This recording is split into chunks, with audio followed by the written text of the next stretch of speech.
Bueno, como primer punto tenemos lo que es la aprehensión y las medidas cautelares. Brevemente les voy a explicar lo que son las medidas cautelares. Las medidas cautelares son aquellas medidas que el juez dictamina para asegurar la presencia del adolescente durante la investigación y durante el juicio, a fin de que no evada la acción de la justicia. Entonces, tiene que tomar algunas medidas para asegurar su presencia en todos y cada uno de los actos del proceso penal. Por eso es que tenemos, en primer caso, vamos a ver lo que es la aprehensión. Y el artículo 287 nos señala en qué casos el menor puede ser aprehendido, porque no en todos los casos puede ser aprehendido, como hemos visto en la anterior clase. La aprehensión es una medida de última ratio. Doctora, ¿hay algo en la pantalla? Es preferible que las aprehensiones tienen que aplicarse por vía de excepción y no así es la regla, ¿no? Entonces, el 287 nos dice cuándo el juez debe aplicar una aprehensión. Tenemos en caso de fuga estando legalmente detenido. Es decir, que si el menor ya estaba detenido en uno de los centros juveniles y se ha fugado, entonces obviamente que ya le va a proceder directamente la aprehensión porque está demostrando que no desea someterse a la justicia.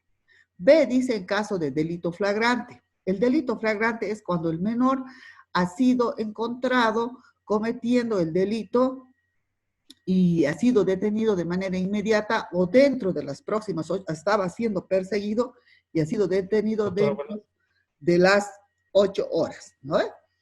Y luego Doctora, tenemos, sí, sí, ¿alguien está ¿tiene algo preguntando en la algo? pantalla? Está ¿No tiene perfecta algo? la pantalla.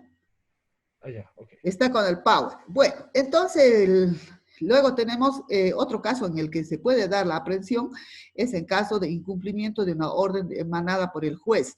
Si, digamos, el juez le ha ordenado de que se haga una presentación periódica ante el juzgado y ha dejado de hacerlo, entonces también le va a proceder la aprehensión. Luego, también procede la aprehensión no solo por parte del juez, sino también por parte del fiscal que está investigando el caso.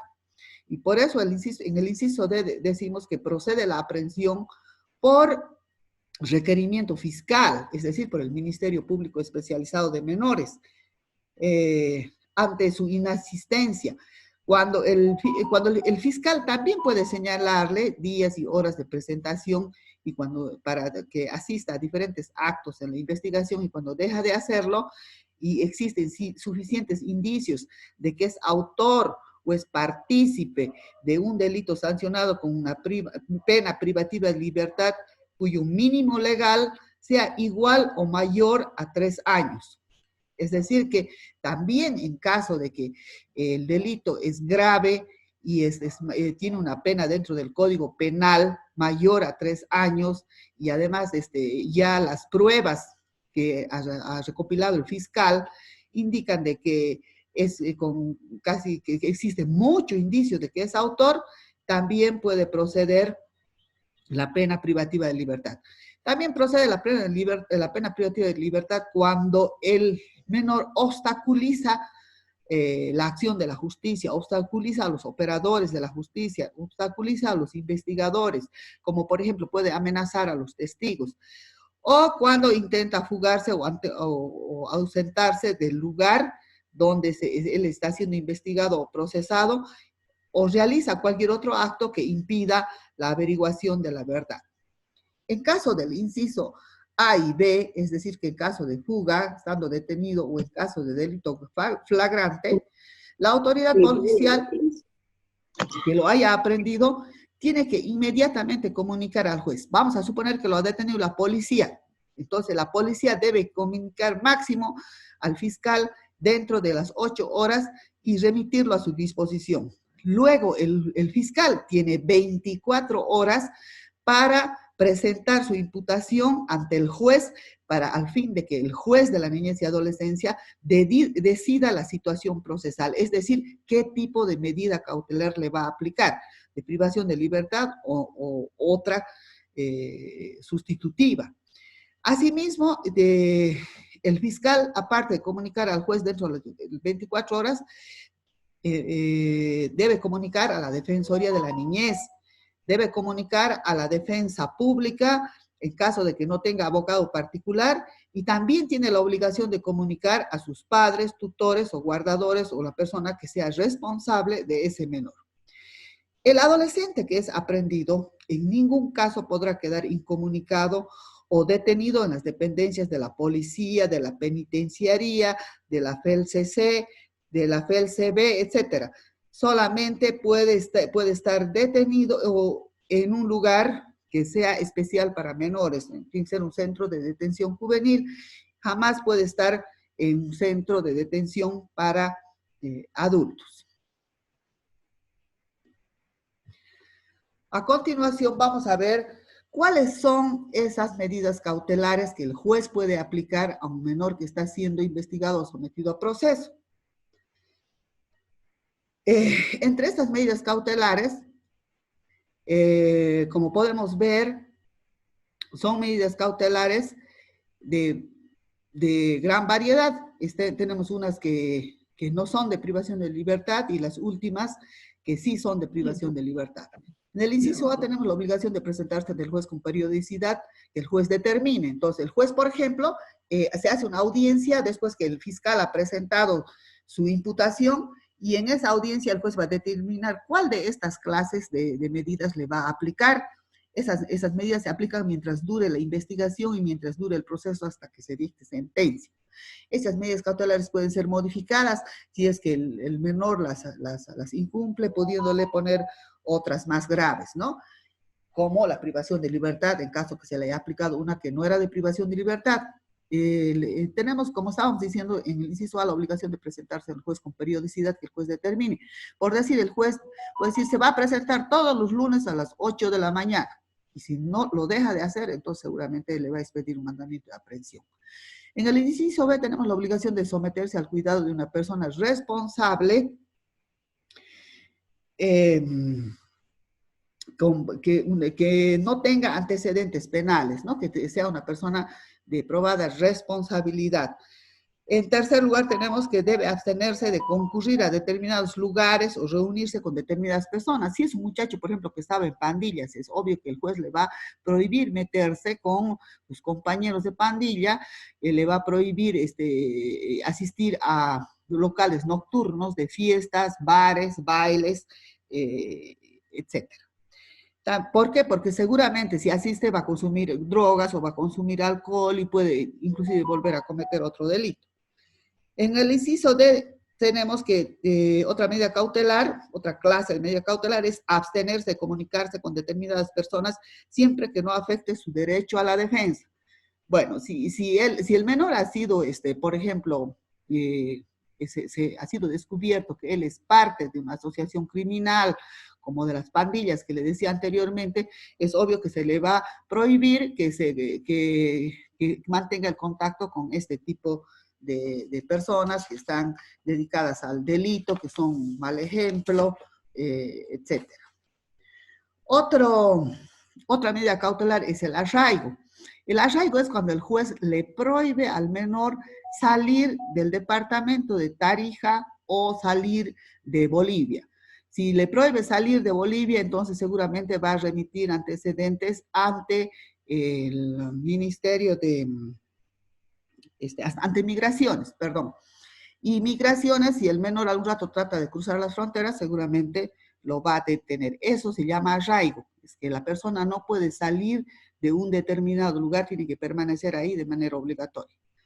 Con el inciso F tenemos la obligación de permanecer en su propio domicilio, es decir, de que es una especie de arresto domiciliario que en vez de llevarlo a un centro de detención juvenil, lo obliga a permanecer en su propio domicilio. Es parecido al arresto domiciliario, como dije. Y por último tenemos la detención preventiva, que es de última ratio y que solamente puede aplicarse de manera excepcional y siempre y cuando se reúnan todos los requisitos anteriores que hemos indicado.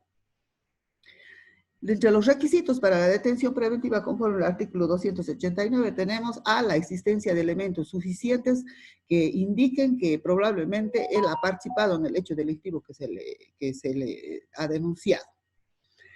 B, que exista riesgo razonable de fuga y obstaculización de la averiguación de la verdad, como dijimos al comienzo. ¿Cómo se prueba que tenga un niño de la calle, por ejemplo, tiene un riesgo de fuga? ¿Por qué? Porque no tiene casa, no tiene trabajo, y una forma de desvirtuar estos dos, justamente el peligro de fuga, es a través de presentar certificados de trabajo, certificado domiciliario, y bueno, si se fuga seguramente va a obstaculizar la averiguación de la verdad, y porque no quiere someterse a la acción de la justicia. Entonces, también si procede la detención preventiva, sí puede significar que de alguna manera los testigos del hecho le tengan temor porque los ha amenazado, entonces eso se podría llamar obstaculización de la averiguación de verdad, si realiza ciertos actos para tratar de que no se descubra la verdad.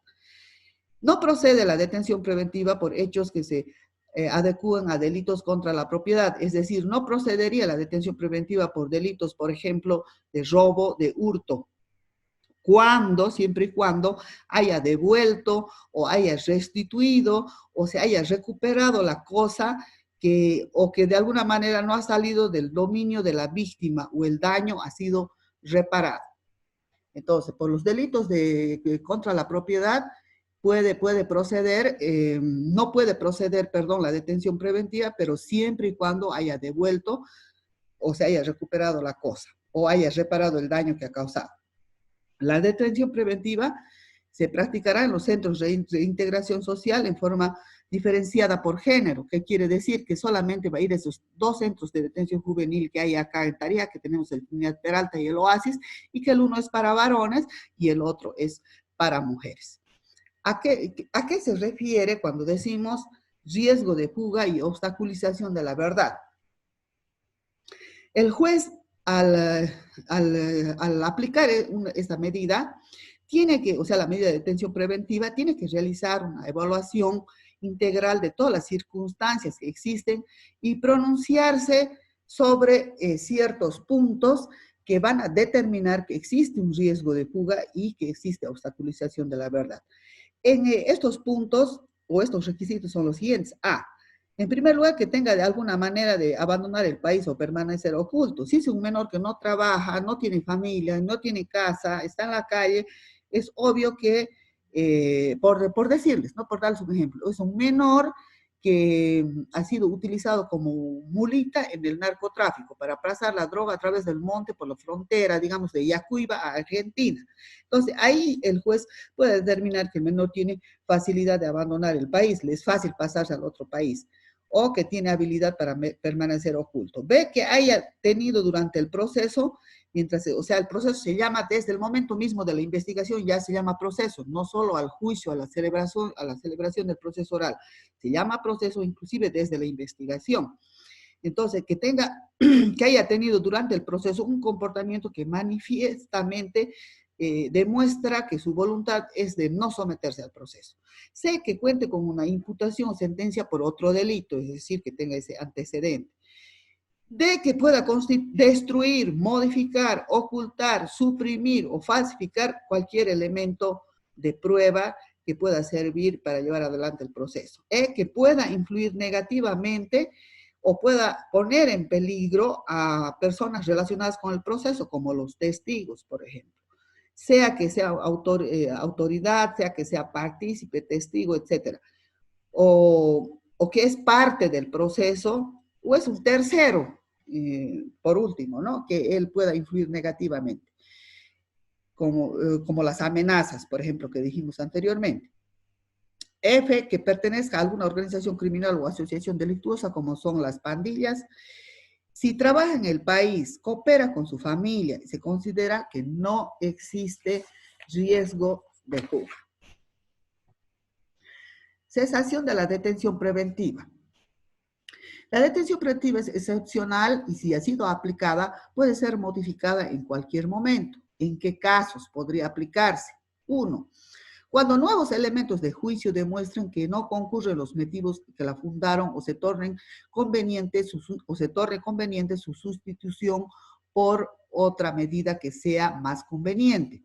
Puede ser que en un principio el menor haya demostrado que no deseaba someterse a la justicia, pero posteriormente de que ya se encontraba en el hogar, ha demostrado buen comportamiento, entonces, por decirte, inclusive puede ser que vaya a la escuela y pese a que va a la escuela no ha huido, entonces puede hacerse conveniente que se cambie la detención preventiva por otra detención menos gravosa.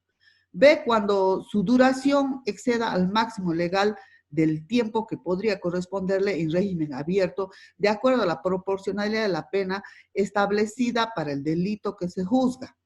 Es decir, que ha estado detenido preventivamente y todavía no han dictado sentencia, y hasta que en todo ese tiempo él podría haber ya cumplido pena. También puede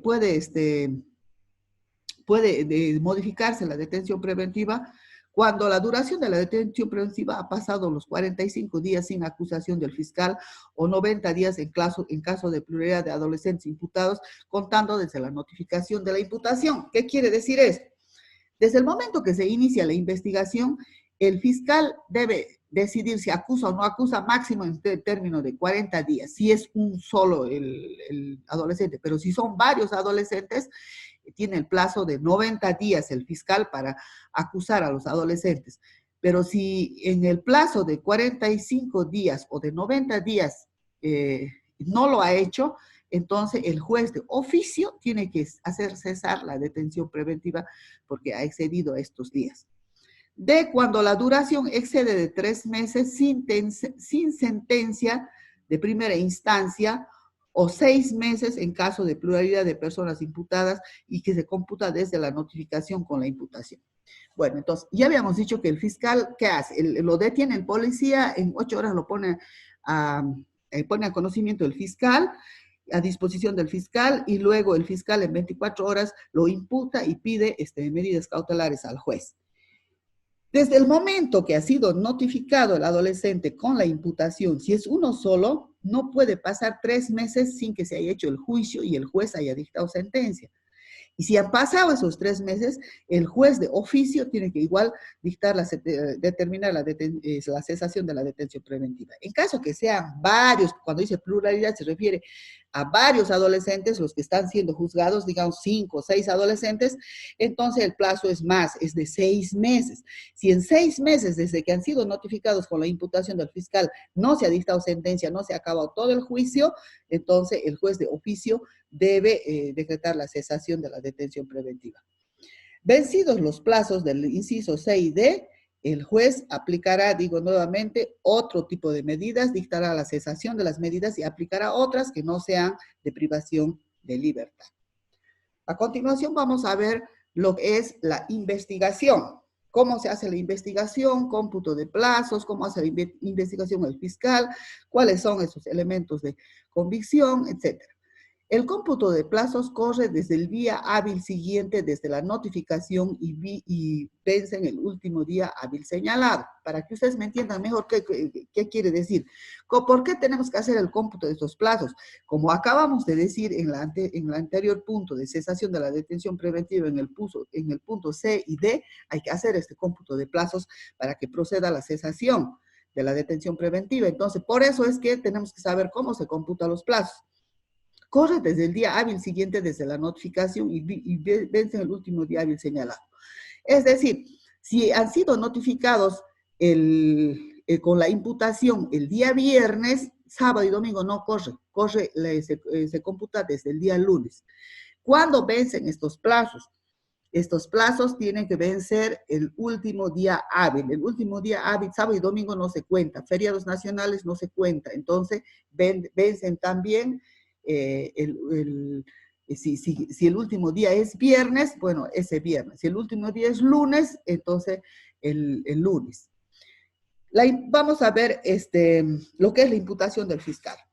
El fiscal, cuando considera que existen suficientes indicios de hecho y participación del adolescente en el delito, mediante una resolución fundada que dicta, lo imputa por el delito cometido y le pide al juez que resuelva la situación procesal y que aplique medidas cautelares que correspondan y que asegure, pero, la presencia del adolescente en el proceso.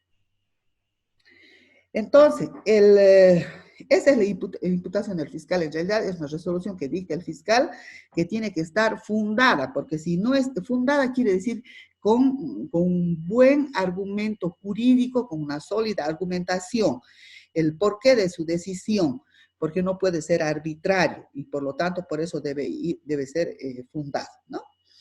La etapa de la investigación no debe ser mayor a 45 días, contando desde la presentación de la denuncia en la sede policial o ante el fiscal, porque puede presentarse en cualquiera de esos dos lugares.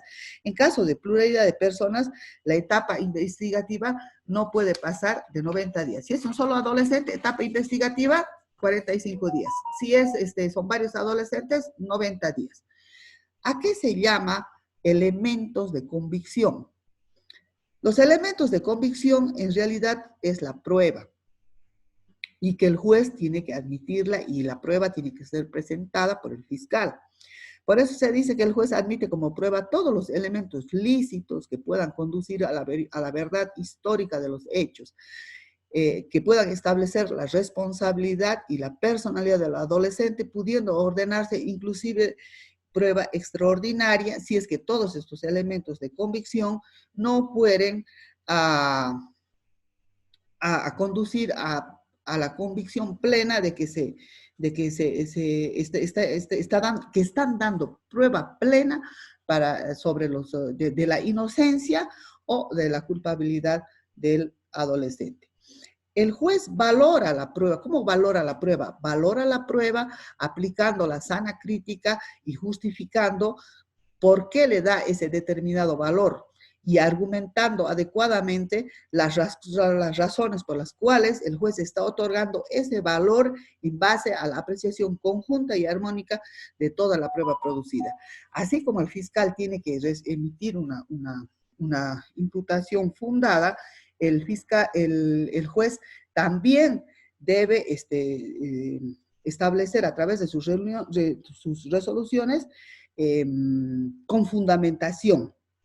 Y esta fundamentación es justamente del argumento que les indicaba, que son las explicaciones razonables, tiene que ser motivada, porque tiene que indicar por qué motivos está otorgando ese valor a la prueba. Por decir, el juez dice, bueno, el adolescente ha sido encontrado en el lugar de los hechos con las computadoras en la mano porque se ha entrado a un ciber a sustraer estas computadoras.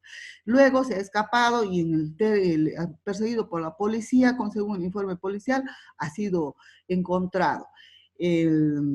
Inclusive la víctima le ha perseguido y con su propio auto lo ha logrado detener. Entonces, eso me lleva a la conclusión de que sí es partícipe en el delito, ¿no ve? Más o menos es un razonamiento así.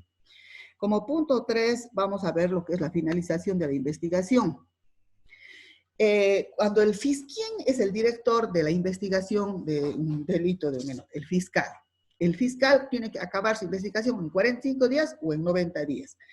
Y cuando acaba va a dictar un requerimiento conclusivo y que son de varias clases. Tenemos en primero, él puede determinar la aplicación de la remisión, siempre y cuando el delito sea de bagatela, de escasa relevancia social, sea primer delito.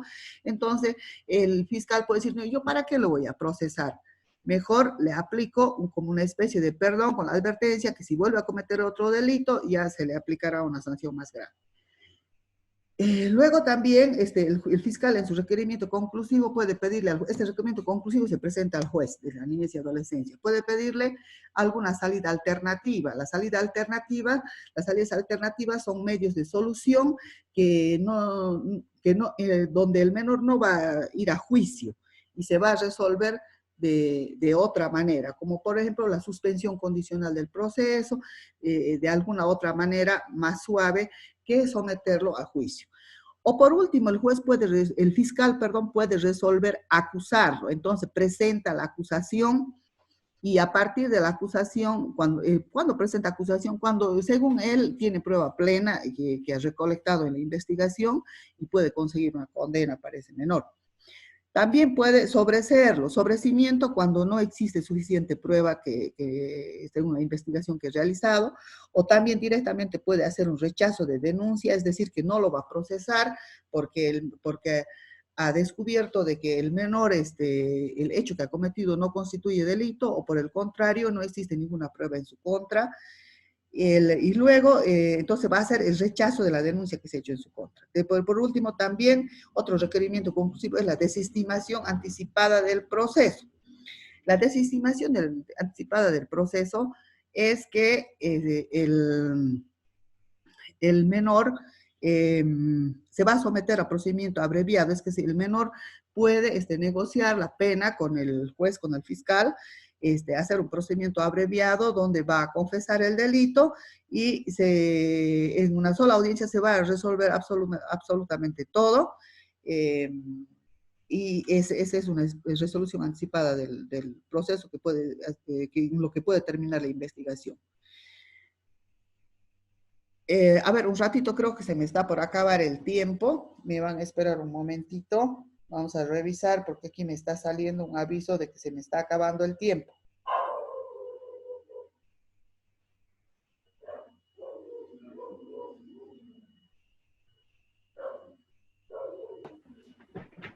Hola, sí, estoy pendiente. Sí, se me está terminando los 40 minutos.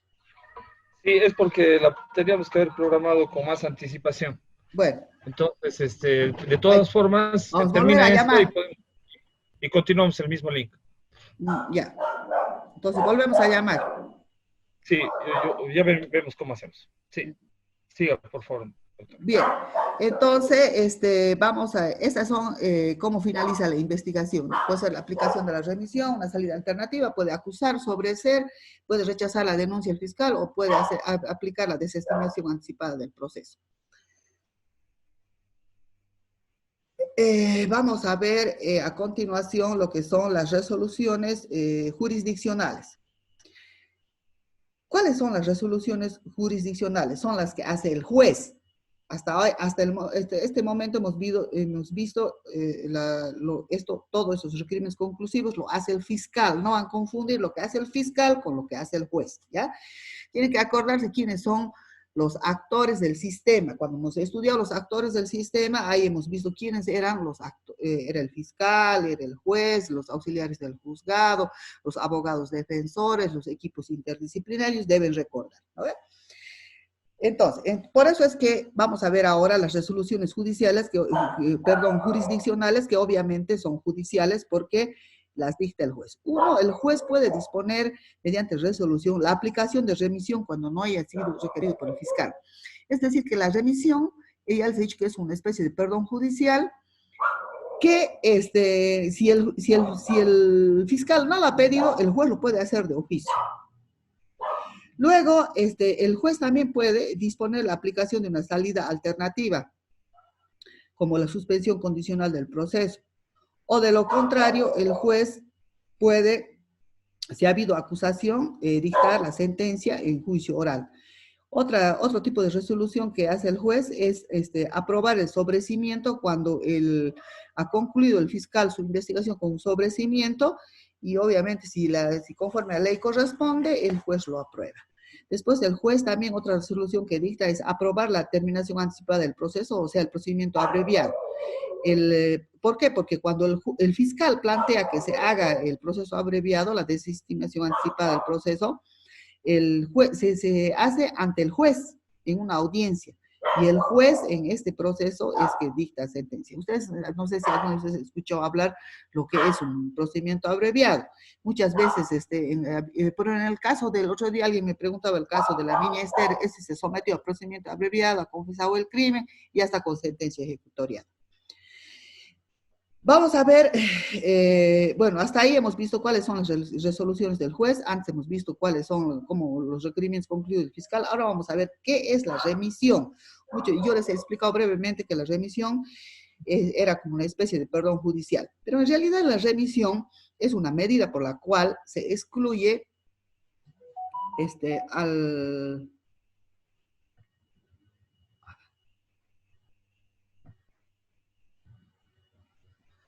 La remisión es una medida a través de la cual se excluye al adolescente del proceso con el fin de evitar los efectos negativos que éste pudiera ocasionarle en su desarrollo integral. Es decir, es la desjudicialización del proceso. El menor no va a juicio. La remisión no implica que él que reconozca el delito o que se compruebe el hecho. No hay necesidad ni de comprobar el hecho ni que se reconozca. En cambio, en la terminación anticipada del proceso, sí. Hola, ¿me están escuchando? Chicos, ¿me escuchan? Sí, doctora. Ya. Entonces, la víctima puede solicitar la revisión de la resolución de la remisión ante el fiscal que la dictó en un plazo de 5 días. A partir de la notificación, quien remitirá al fiscal de distrito en el plazo de 1 día. Lo que no estoy pudiendo es hacer correr un ratito, no estoy pudiendo hacer correr el Power. Bueno, sigamos. Doctorita, disculpe, Sí. cada vez está más grande esa mancha negra en la pantalla. Sí, ya está. Remisión, estamos en la remisión.